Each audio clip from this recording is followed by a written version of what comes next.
My name, as Fernando introduced me, I'm Elisa Gilbert. I'm a consultant with Ecofys, and I'm part of the team responsible for pulling together this report for and with the World Bank. What I'd like to do in the next, half an hour or so is present to you the key findings of the report and some of the interesting themes that we pulled out of the report as we were writing it. I hope it will give you a nice basis maybe for asking some questions, or also make it a good starting point for you to go and read the report or read other similar pieces of literature. I'm going to start by telling you a little bit about what the report was about. So some of you who may have been working in the carbon space for a long time would know that for years the World Bank published a report called the State of the Carbon Market Report. It was almost an encyclopedia. It was usually the first thing you would be given to read if you entered the carbon world in whatever part, and it really provided a lot of information and data about the state of the international carbon market, prices, and also supply and demand information. This year, 2013, was a little bit different, and the World Bank decided to change their report for a few reasons. First of all, and we'll talk about this a little bit, carbon prices are extremely low in several of the most active carbon markets, and that made it start to become difficult to meaningfully predict prices and give information about volumes and transactions. And second of all, there are many other exciting developments happening in the carbon market space that the World Bank really wanted to report and talk about. Now, our hope when we wrote this report was that it will be equally encyclopedia. It should be a reference manual and should really help people understand, at least for this year, what's going on in the world of carbon markets. They still are developing very quickly, and you can see I presented this report initially in May this year, and there already have been some changes since then. So it's an exciting space.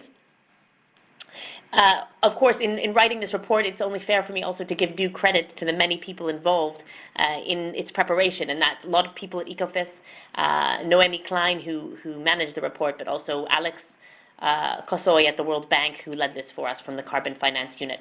So there was really a lot of people involved on either side. Now, the key main expansion of this report this year, whilst it focused less on prices in the markets, it focused more on the emerging systems around the world, and it also expanded from looking at carbon markets alone to be looking at carbon pricing initiatives. And to that extent, it now also includes carbon taxation, which is a deviation from the previous markets. But as I'll point out as I talk you through some of the findings, it's a very complementary part of the report now. It's interesting to see across the world as a whole how many countries have taken on board some carbon pricing initiative, whether that be an ETS system or, in fact, a carbon tax. All right, so I'm now going to go through and tell you a few of the things that we found in the report.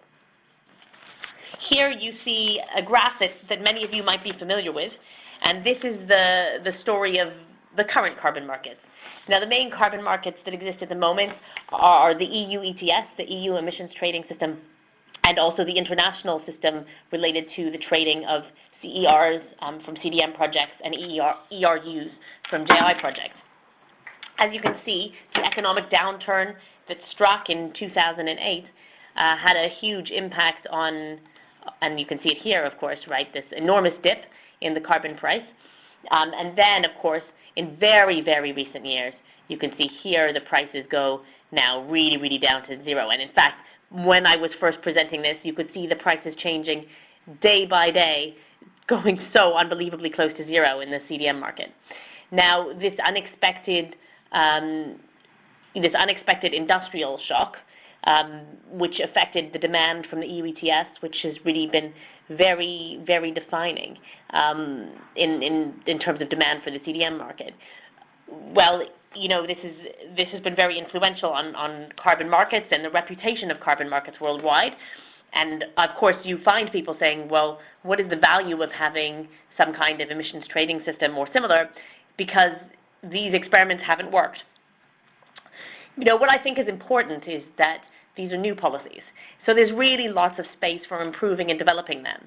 And what you see now, actually, is that the success of the CDM previously in mobilizing activity around the world, people understanding that they can get value from carbon reductions, has been a really, really valuable experience. And now, both in the CDM and in the EU ETS, many different people are trying to figure out ways to correct this challenge of low prices.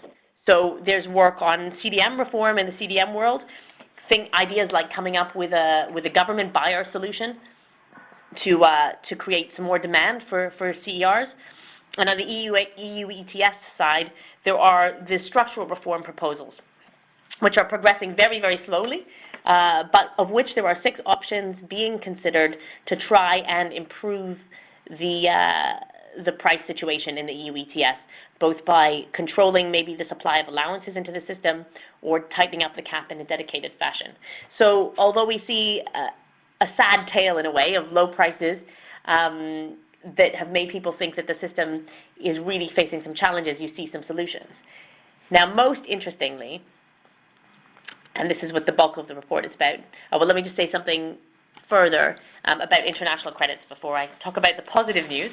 So when we look at the different systems, which we did in the report, we looked specifically at the provisions that they had to allow international offsets to be used in their systems. Because as I just said earlier, the main demand for CERs has traditionally come from the EU ETS. And what you can see in the bar chart here on the right, on the left here, this big blue block is the demand from the EU ETS system. But up here you also see some significant demand possible from the other systems that we describe in the report. This is the maximum possible demand based on the types of restrictions that are allowed in these different systems. What is notable, of course, is that the potential supply of CERs and ERUs right now is enormous. It's much higher. You can see how high it gets here. And that is also notable because this supply function is related to the demand and to the prices. So right now where prices are low, this is what the supply is. But actually, if prices got higher, you would expect the supply to also become more. For some projects, it's not even worthwhile to issue credits right now. So this means that this gap between supply and demand is really, really significant, and even understated in this diagram here. So the message from these 2 slides seems to be that there shouldn't be much going on in carbon markets. It seems to be like they're suffering a little bit in crisis. However, if you look now at the next slide, we see actually an amazing proliferation of carbon initiatives. And this is what really we wanted to report on. The carbon initiatives at all levels are developing really faster than ever. And what you see with the sort of a challenge of the international negotiations on climate change happening, and despite the challenges in the carbon market, many different areas of the world are starting to focus on developing their own carbon market schemes. So here you can see different systems at different stages of development. So if I point to, let's say, the European Union area, these circles are not proportional really. The European market is already in place. It's enforced and has established rules. And here, so it's also the same in California. It's a hashed region in the diagram because it's a subnational scheme, not a fully a larger national scheme. But similarly, all these blue circles are systems in place: RGGI, Quebec, Australia, New Zealand. Tokyo also has had a system in place. But then you can also see that there are systems that have a plan of implementation that includes 7 pilot regions there in China and the Republic of Korea. Also, all have ETS systems that have a start date communicated in public and rules in preparation. So these are quite far down the line. And then in addition, we have a number of countries where there is an ETS in consideration, and that's where the government of those countries have given a signal that they may be considering it at this some point. So there's Turkey and the Ukraine, China at a national level, and countries like Chile, Mexico, and Brazil. So we have quite a large interest here in developing systems. And what you see, of course, is that these countries are developing their systems with respect to their national circumstances, which is of course fully appropriate and very nice to see. But there are also some interesting common themes that we can draw out when we look at these systems that are being developed. First of all, we notice that most countries take a piloting approach or an internal learning phase approach. So in the European Union, the ETS in Europe started with a practice or a pilot phase in 2005 to 2007, and then a second phase in 2008 and 2012. And these phases allowed you to correct for things that didn't seem to go quite right. Similarly, you see like in Kazakhstan, there's a phased approach with the first trading period just being for this year. In California and in Quebec, you also have a shorter trading period for the first few years, and then you enter into longer periods where you can learn from. And similarly, in many of the other systems, you allow for this learning. In China, the piloting is done by actually having a 2-year trading period or so for the small pilots that will then be expanded into a national system.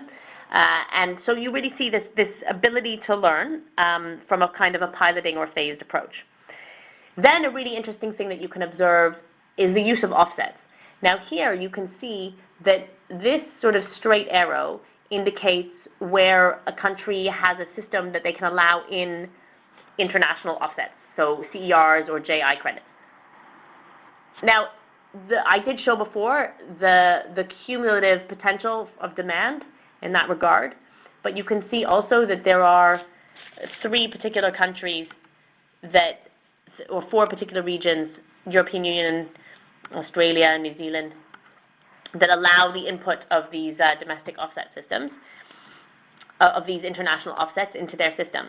But what is the most notable trend that we see is an increasing number of schemes really introduce this idea of domestic offsetting. So Quebec, California, now REGI is a new one in that regard.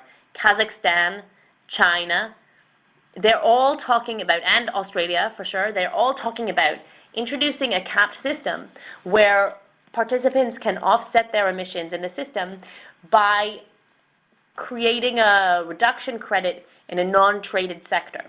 And this is a really interesting idea because what it's doing is it's creating inward investment in the region where the trading system exists, and it's also trying to stimulate emissions reductions in the sectors that are not participating in the emissions trading system. So it gives a focus of the policy in making emissions reductions in that country or region. And in many of these situations, the reductions target particularly hard to reach sectors. So in California, you see specialist protocols developed on forestry. And in Australia, you see specialist protocols developed on farming-related emissions reductions. In China, you see that the emissions reductions targeted by domestic offsets really focus on the areas where you would traditionally have had CERs generated. So these are now known as China CERs, so CERs. And most of the Chinese pilot regions are allowing around a 10% offset from Chinese CERs. And this is also a way of absorbing and keeping going what is now part of the national economy. So that is quite interesting. And it's really an interesting trend that we see. Now, there has been some discussion about introducing domestic offsetting within some European Union countries, but at the moment that would require some changes in relation to the legislation. There are some openings, but it would require some changes, so it doesn't look like it will be on the cards anytime soon. Now, an interesting observation also that you can make about these systems is that many of them show concerns about competitiveness impacts. Usually when a trading scheme is first developed, it depends, of course, the extent to which industrial stakeholders are involved. But often the participating sectors eventually become very concerned about competitiveness and how participating in a carbon price scheme will influence their international competitiveness. And this is a theme being considered in a lot of the different ETS systems. It's very, very sort of focused on and high priority in the European Union, but also it's something being considered by some of the other systems. And I'll show you some of the ways that that's being considered in technical detail in some of these systems. Then we also notice that these new systems are really learning and taking lessons from what's happened in the old systems. So we see quite a bit of flexibility on cap setting and some price controls. Again, I'll speak to those later, but the experience in the EU of having now a real plunging price that couldn't respond to this unexpected economic condition is something that concerns a lot of people. Those people designing the systems in China want to prevent this from happening or going wrong. And in many of the systems, they've introduced ways for the flexibility and cap setting to prevent those problems from happening again. Well, that's a really nice story actually, because that means that, as we said, this is a new topic area, and so it's a new policy. And so rather than saying, okay, if something's wrong with it, it's a failure, it's nice to see that the attitude is, if something's happened to it, let's try and find a new solution. That's very nice. Then we also see people testing different approaches, and this diversity of different systems allows really new things to be experimented with. So, for example, in Tokyo, the ETS there covers the building sector, whereas a lot of the other ETS systems traditionally cover heavy industry. So there's a lot of chance to be flexible when different countries are developing the different systems. Also, we see some approach to support between the different countries in establishing their systems. So you see lots of memorandums of understanding or similar being signed between governments. So for example, between California and China, there was an agreement to share knowledge. Between Australia and China, there was an agreement an agreement to share knowledge. Similarly, the EU has some projects in China for capacity building on this topic. So there's a lot of bilateral or multilateral discussions to try and support the development of these systems and learn from each other.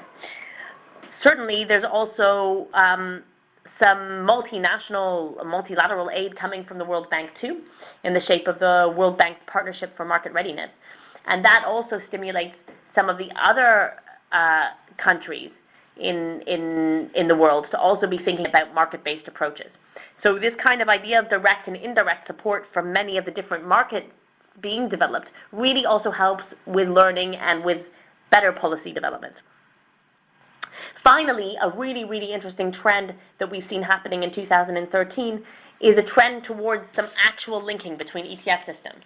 So while we see that the absolute top-down international carbon market of the CDM world is suffering a little bit, you can now really see the true potential for these separate, diverse markets to be linked and gradually create a global market in a bottom-up way. And there's some genuine interest in linking and some actual activity on the ground. So we are very much closer to a link between Switzerland and the EU, very much closer to an actual link between Quebec and California, and there has been concrete discussion about a link between Australia and the European Union, although the situation in Australia right now is obviously a little bit uncertain, but there was a commitment to a link between the two systems as early as, I believe, 2015. So this, and a full link by 2018 between the two systems. So really what we're starting to see is not just many people implementing carbon market policies, but an interest in linking them all together and getting a much more global system. Okay, so I'm going to spend the next few minutes diving into the detail of some of the systems that we see along some of the themes I discussed. And there's plenty more detail to be found in the report and also elsewhere on the net. But here,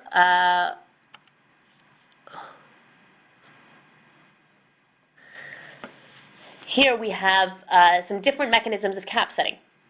So, as I said to you before, quite a few of the systems found original ways to set the cap. Now, here I've set out some of them under different categories, but you can also find even more ways of cap setting. In the EU, the cap is set in relation to 1990 emissions for 2020, which is basically set on the basis of the EU's goals in an international setting, but there's also a set trajectory for the reduction of the cap over time for the longer term at a 1.74% linear reduction. California set its cap for 2020 equal to 1990 emissions, and they also reached that through various percentage decreases in a predictable way over time.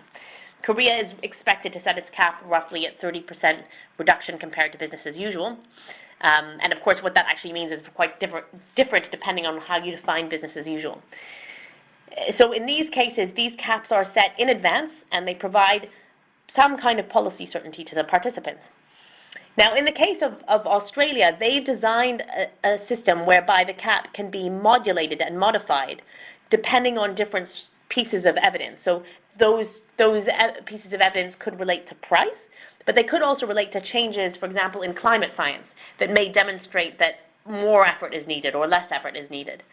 And the idea is that the cap is set 5 years into the future as a rolling cap. So each year you say what the cap will be in the next year, which is the end of the 5-year cycle. So it provides some foresight 5 years in advance, but it also doesn't make a strict commitment beyond that about what will happen.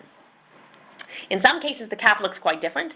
So in the Chinese economy, there's quite a lot of intensity-based targets, and in some pilot systems, they're thinking about defining the cap in terms of reductions per unit GDP, for example. And in some cases, there's no cap. In the case of New Zealand, the quantity of domestic units is fixed, but there's an unlimited amount of international units that could be imported. And in that case, basically, it's the same as saying there's no cap.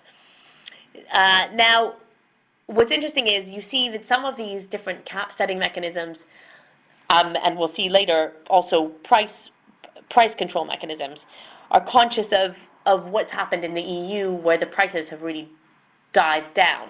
And so the EU right now is thinking about a number of different potential structural reforms, like I mentioned before, many of which would alter the cap. And this is interesting because here we see that the cap setting principle was to provide certainty in advance so that participants can be confident about what's going to happen. But right now, with the really low prices, there's now some discussion about whether some allowances should be cancelled, effectively decreasing the cap, and however, providing a change in the price. So some of the structural reforms that are being considered relate to allowing or restricting the import of offsets into ETS, changing the 2020 target that I referred to there as the basis of the cap, creating a tighter reduction factor instead of the minus 1.74, maybe adding a few sectors to EU ETS to create more demand, or permanently retiring some allowances and modifying the size of the cap.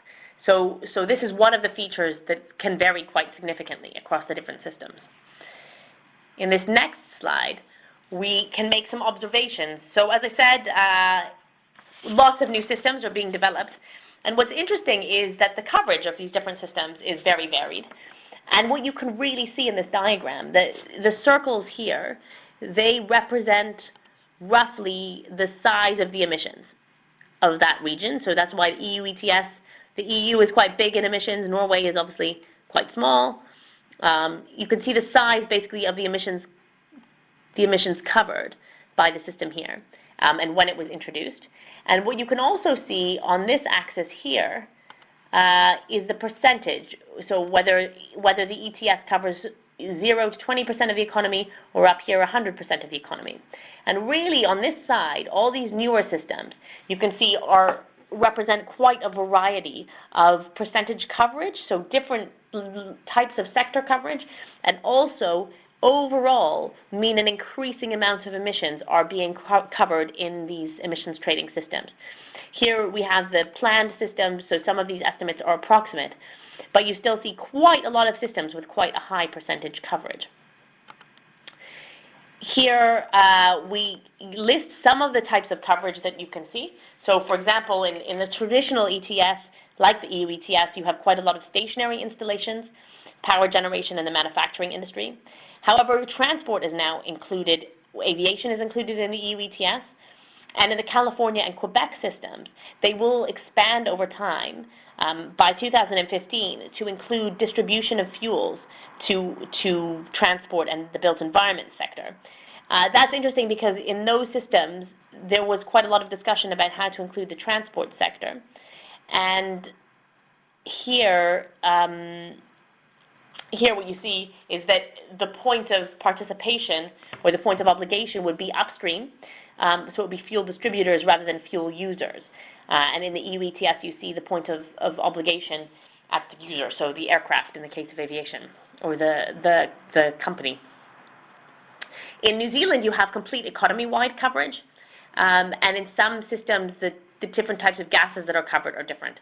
So some systems cover CO2 only, like Reggie or Tokyo, but many systems cover other greenhouse gases as well. So the EU ETS and California systems both cover some non-ETS gases.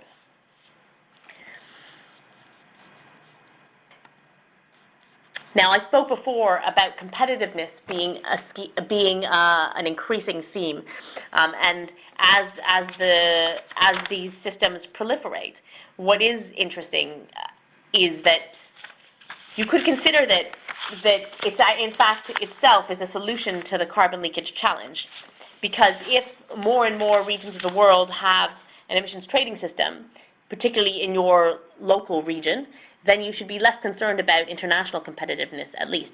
So if I go up here to the map I showed before, there's quite a lot going on in the Asia-Pacific region over here. Now, you could also include sort of Thailand and Vietnam, which are part of the PMR's Market Readiness Program. And if you start to see a proliferation in this kind of region of cap-and-trade programs, then that should also start to bring some solace about some of these competitiveness concerns. But having said that, a lot of these systems, when they start in operation, they lead to a lot of concern by participants about how it might affect their competitiveness. And that could be competitiveness between their region and an adjacent region. So in the Chinese pilots, their pilot and the area around the pilot where there is no one included in an emissions trading system. Or in the US, it could be California versus the surrounding states. Similarly, Quebec, it could be in relation to the surrounding provinces. But it could also be versus competitors much more further afield, much more international. So in many of the systems, there are some special provisions in place to counteract the costs in a way. And so here in many systems, so in the EU ETS in California, there's often free allowances given to some participants on the basis of their exposure to international competition, and therefore the potential for their operations either to leave the country where they're usually based or for the emissions to move to somewhere else as a result of the increased carbon price. There's some distribution based on revenue as a compensation in New Zealand, some distribution based on actual emissions in Kazakhstan and Tokyo, and the number of free allowances can be fixed or updated based on real activity, as in California. And now, similarly, to avoid the opposite of competitiveness concern, which is basically a windfall profit, if you get a lot of allowances that can be passed on to the customer. There are many systems that have limited allowances to the power sector, to the electricity generators, and that would be the case in the EU ETS now in California, Quebec, and Reggie. Systems often make decisions about how much support you get depending on your exposure to risk of carbon leakage, and also for some sectors, the need for some extra support in making a transition to a low-carbon future. So in that case, such as in the EU and Australia, for some of the very, very carbon-intensive and long-standing older power generators, they are given a little bit more financial support at the beginning of the scheme because it's recognized that the carbon price alone is not enough to help them in that challenging transition to a lower carbon alternative. Here, I showed you lots of mechanisms and lots of ETS systems. And in our report, we also include other types of carbon pricing, like I said, which includes carbon taxation. Now, what's quite interesting to observe is, well, what are the prices in these systems? You know, are they really sending the same message to participants? Now, of course, that's kind of hard to say. These figures were just a snapshot taken at the time that we wrote the report in May. But what you can see, first of all, is a huge variety of prices here. As you can see at the top, Kyoto credits are at near zero right now. And if you go down, I mean, the EU ETS prices are lower than they were then. Now they're much lower. They're a bit lower than that. And at the time, there had only been a few auctions in the California system. But what you see here is that the carbon taxes are much, much higher in their value. So you see a real range here from near zero all the way up to this very high carbon tax value for some participants in Sweden's carbon taxation policies. So you can see a real variety, and this, really makes me think about the question, well, what is the ideal carbon price, or what should you be aiming for, because there's such a range. And I mean, I wouldn't say that this is evidence for the fact that trading systems actually lower the price of compliance, which they should. That's the purpose of a trading system. But in any case, it is quite interesting to see how the prices vary at the moment between the systems. Now, as I said before, the sort of current very low prices in the CDM system and in the EU ETS system have made the designers of other policies really think carefully about what they want from their scheme. Do they want an ETS system to only deliver the desired emissions target at the lowest cost, or are they also looking for the system to deliver a sufficient carbon price signal to stimulate investment in a low-carbon future? And increasingly, systems are being designed to at least maintain a minimum carbon price. So here you can say, well, in California and in Quebec and in RGGI, there's now a minimum auction price so that prices cannot become too low.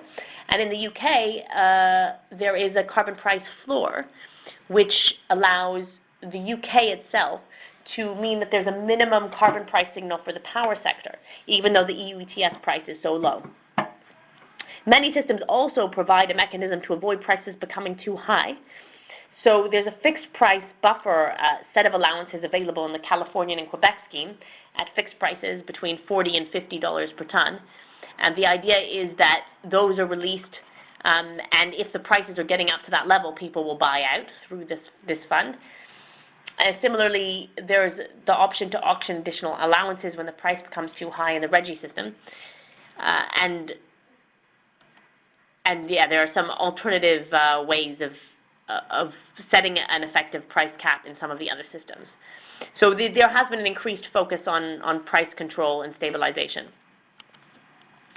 Looking in total at our report, considering both the taxation-related carbon pricing mechanisms, but also the ETS mechanisms, what you find is, and if you include all the countries that may be thinking about this type of system, you find that almost half of the world's greenhouse gas emissions, or the countries that represent almost half of the world's greenhouse gas emissions, are covered by some kind of carbon pricing policy, which is quite amazing fact.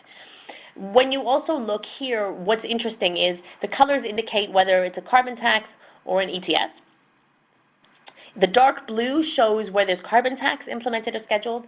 The orange shows where an ETS is under consideration. But this kind of middle blue color also shows where there's both. And what's very interesting that we found when we looked at the different regions is that although traditionally people talk about a debate between carbon taxation and ETS systems, we found a lot of complementarity. Often there were carbon taxes also in the same regions where there were ETS systems. And in some cases it's covering different sectors of the economy. In some cases it's boosting it, so like the UK carbon price floor, which is effectively a carbon tax. So you can actually see that there are two policies that can be really complementary to each other. In other cases, you can see that a carbon tax has sometimes been a precursor for the introduction of a cap and trade system.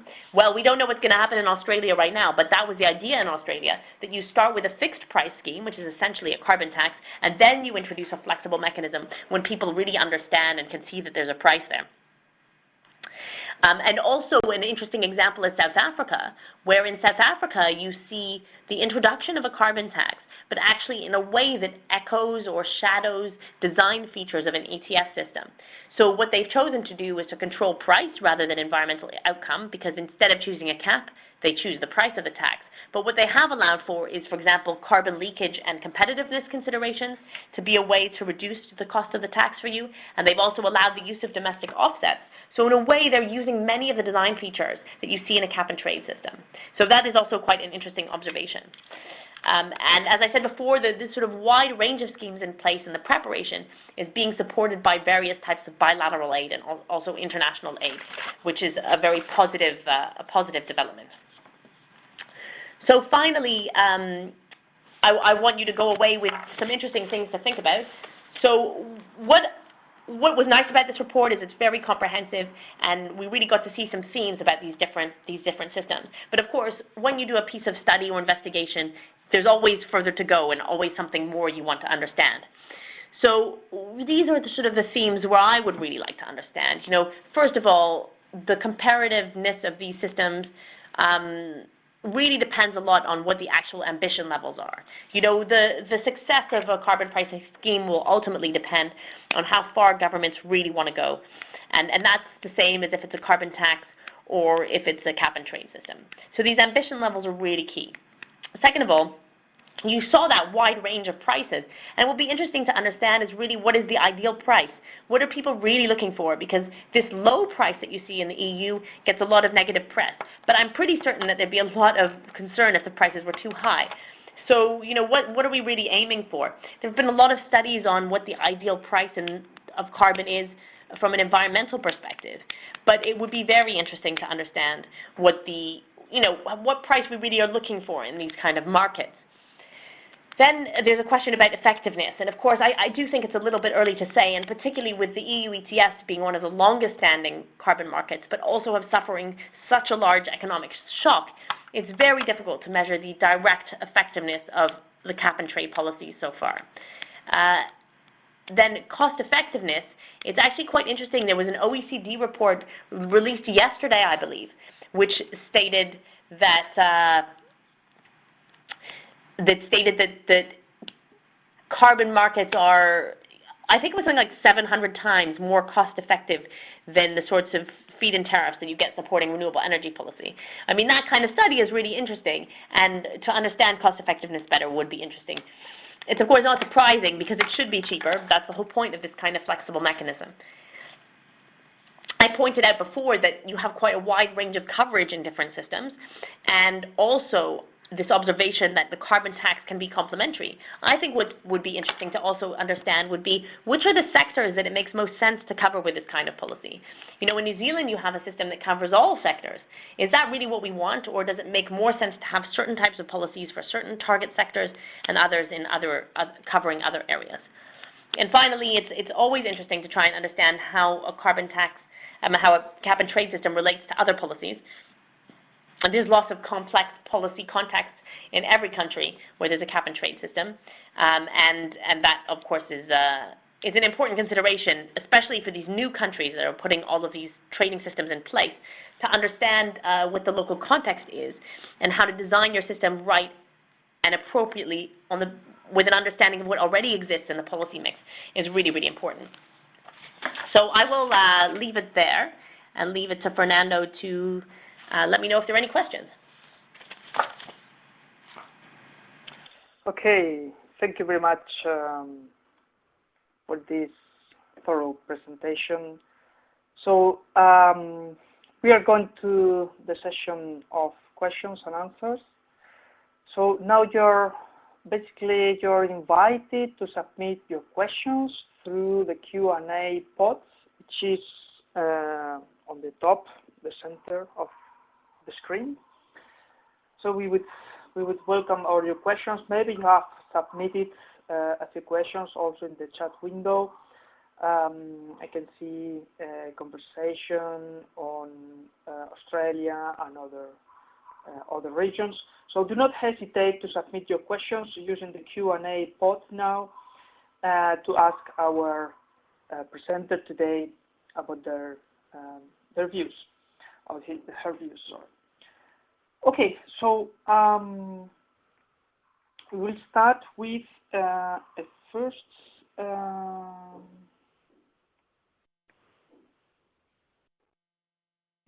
question. Let me check it.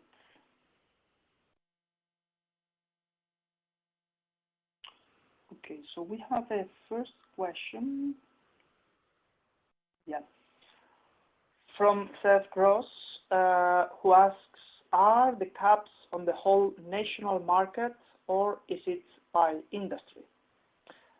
This was probably referring to a particular slide.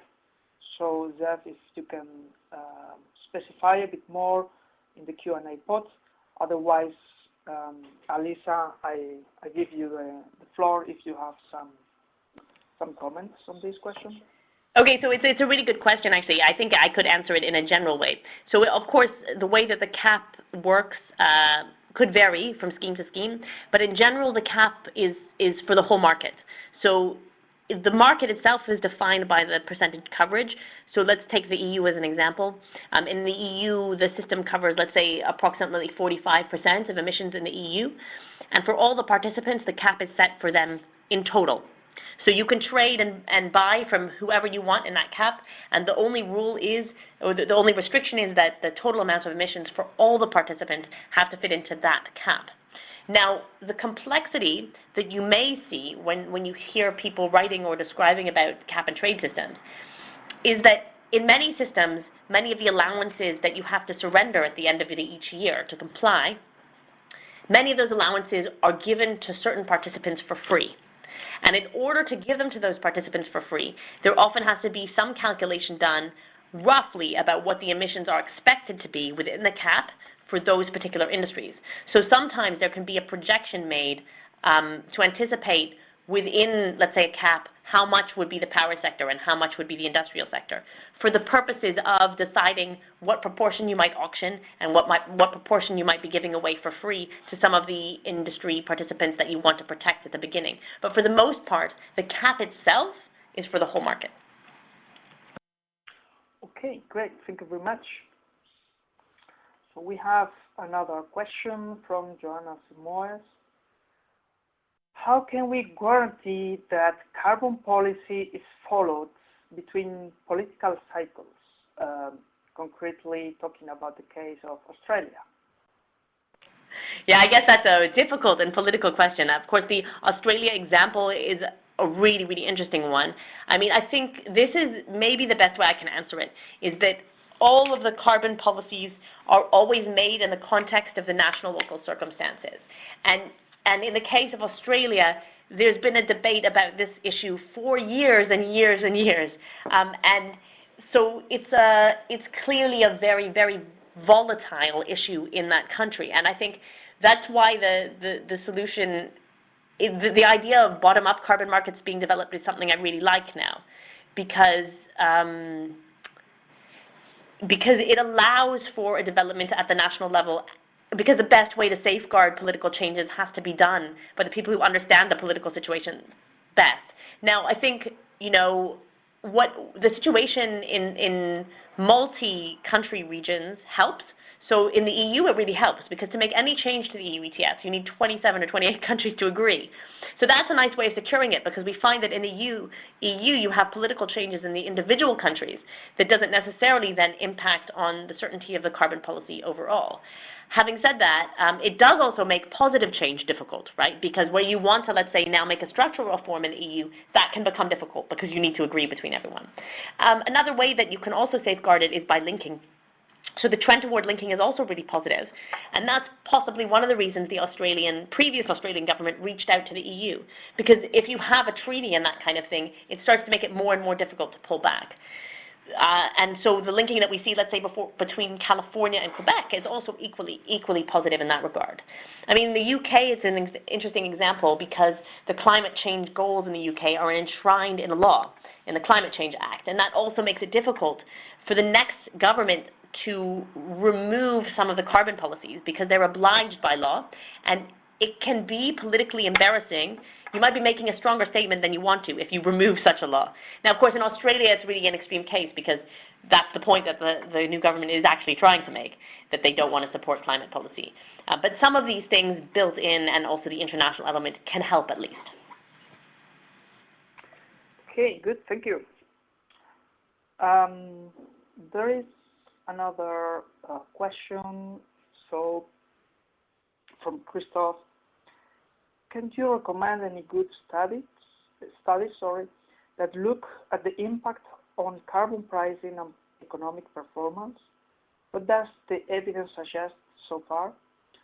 So just to indicate you, Christoph, that I indicate here the email of Alisa, as well, if she has to recommend a few studies, it's probably easier to post it by email.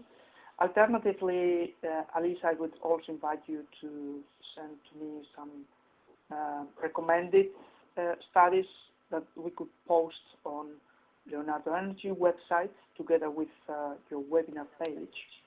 But in the meanwhile, I give you the floor to Bob to give some suggestions. Thank you. Okay, yeah, thanks, Christoph. It's a good question. I'll have to think about it a little bit. I'm noting it down now to send some studies to Fernando that I can find. I actually don't know of that many, and that's why I would have to think about it a little bit. There hasn't been a really thorough evaluation, for example, of the impact of the EU ETS actually on the economy. There was, of course, a lot of things done beforehand, and many of the systems are too early in place to assess from the cap and trade perspective anyway. We have done a little bit of work recently to try and see the extent to which the EU ETS has caused carbon leakage, which would be a negative economic impact. But because the prices have been so low recently, it's not surprising that we don't find much evidence of carbon leakage. On the other hand, there has been some quite extensive work done on the impact of carbon taxation as a carbon pricing mechanism. And actually, there has been quite a lot of indication that it's actually quite effective. So because some of the Scandinavian carbon taxes have been in place for up to 30 years, and even with the British Columbian carbon tax, they have had some recent reports by their Treasury showing the impact, which doesn't show that it's been causal of change, but shows that it's had no negative impact on the economy and has been correlated with changes in emissions. So there's some good evidence there. And I would look, if I were you, also to the IPCC report, the one that's due out soon, because there's very good chapters usually in the IPCC report about the effectiveness of policy. And the previous IPCC report covered carbon taxation quite well and also it's likely that the next report will also consider the impact of new carbon pricing mechanisms. And there'll be some excellent academic references there. But I will also have a consideration. Okay. Good, thank you very much. So we have a question from Neil. Let me make it visible. So history seems to indicate that smaller targeted coverage, for instance, the US SO2, may be better. Thank you. Yeah, okay, that's interesting. I mean, it might be. I don't know. The jury's still out. It's interesting because one of the things that's been important in the establishment of these systems is to try and make them big enough in terms of volume to encourage actual trading, to ensure that there's enough liquidity in the market. So in a way, I guess it will be easier to test when we see what happens, for example, with these Chinese pilots. Some of them are quite a bit smaller than the existing emission trading systems that are in place, and they offer maybe a comparison. And many of these systems do all target one gas. So yeah, I'm not sure what to say. I'd have to look at a comparison of the two. It's an interesting hypothesis, though. Okay, good. So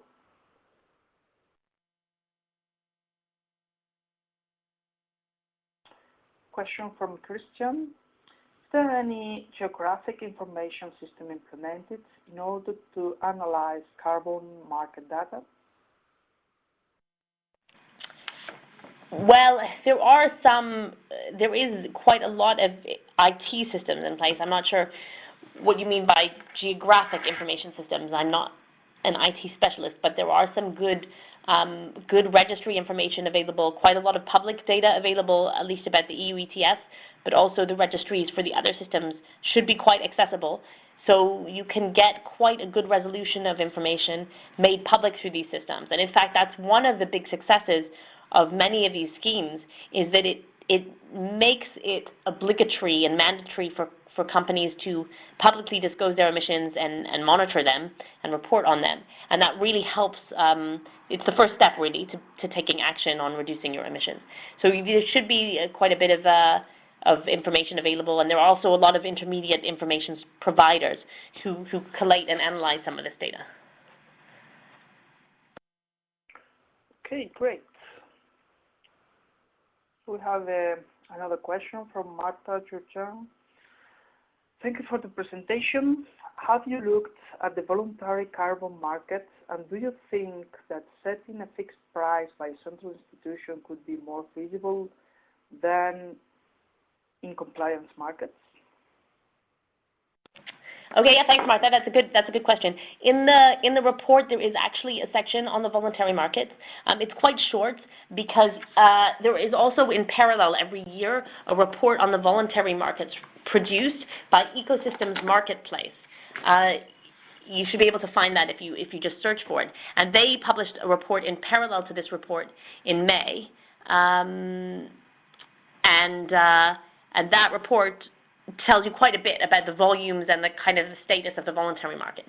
So I think what's interesting about the voluntary carbon market, which we observed in our report, is first of all, it's pretty stable. It's small and stable. So you see that the prices have been falling in the compliance markets, but in the voluntary market in the past year or so, there's been quite a bit of stability. But on the other hand, it's still a very small market. It hasn't really grown. And with the increase in compliance markets, it's less space for the voluntary market to play in. Also, there's maybe an increasing supply in the voluntary market because some project developers who used to produce CERs are interested in seeing how they can translate their CERs or reach the voluntary credit standards. And so there's also a little bit of a risk to the voluntary markets that there could be an influx of credits. And the question is, could that be supported by an equal increase in demand?